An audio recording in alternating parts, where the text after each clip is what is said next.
This morning, Sally Raymond will be presenting her 10th speech from the Competent Communicators Manual.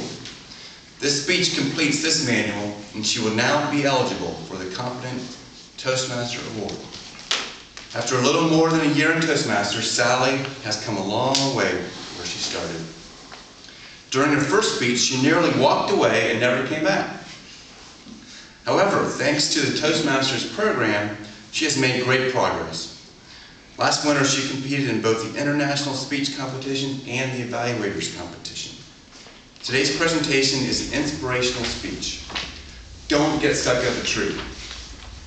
Please help me welcome our future competent communicator, Sally Raymond.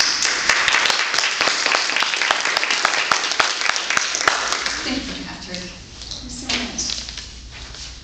I also want to thank Steve a whole bunch for volunteering to tape me today. I really appreciate it, Steve. Thank you. And in fact, why don't we all just give Steve a hand?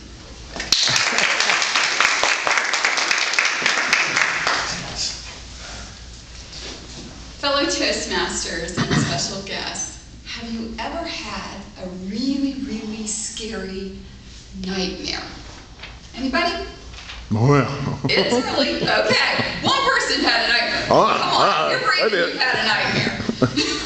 Yeah. Have you ever had, there's different kinds of nightmares. There's that nightmare where you're trying to scream, you're in a scary situation, and you go, and nothing is coming out, and you're still trying to.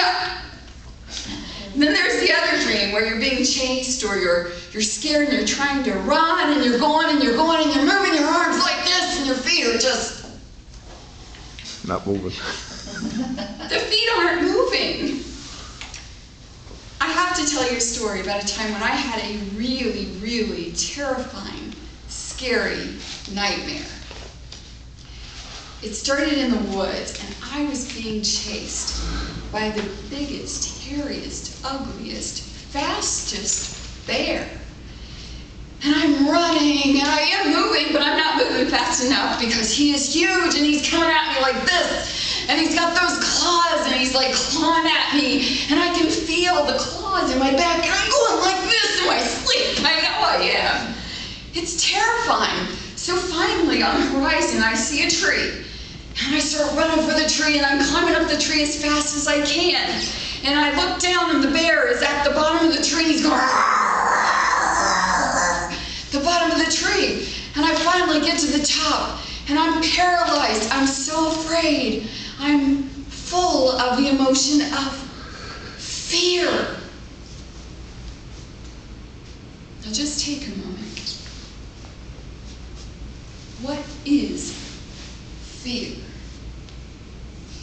Zig Ziglar wrote that the emotion of fear, the word fear, is actually an acronym for false evidence appearing real.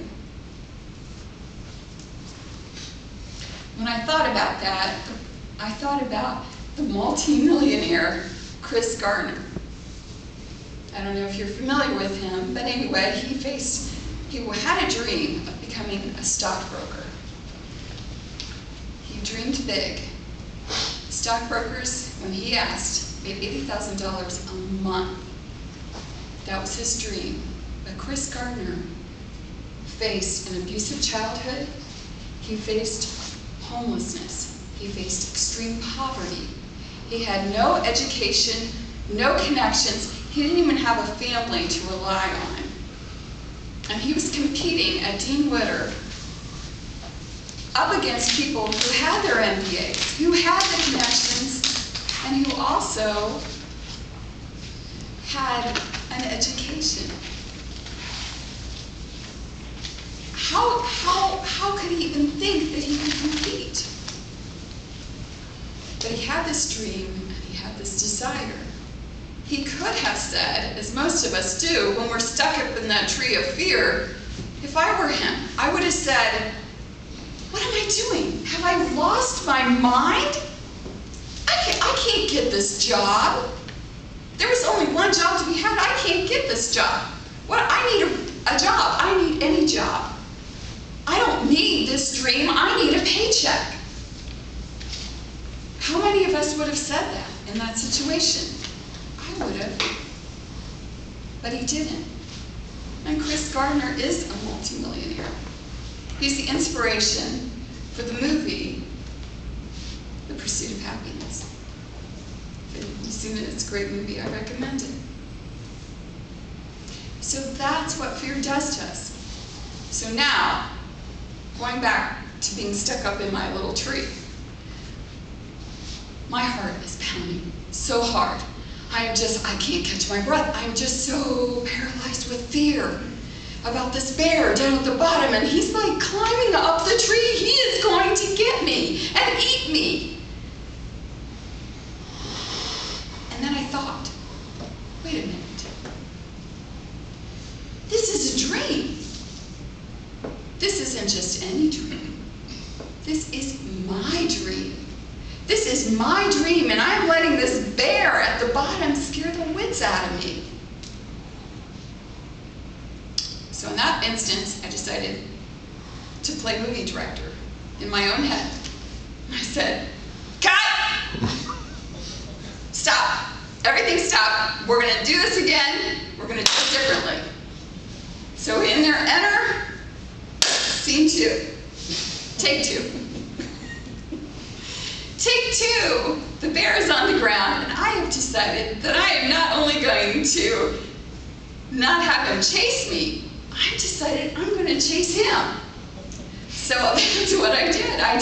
In my mind, I made him this big fat, lug of a bear, more of a cartoon character than the actual terrifying creature that I had created.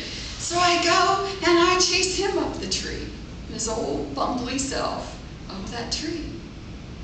When I woke up that morning, I thought, that is a good dream. That was a good dream. And I'm going to remember that. And I'm going to teach that to my children. Not to get stuck up in that tree, but to live your dreams and take control of them. Thank you all very much.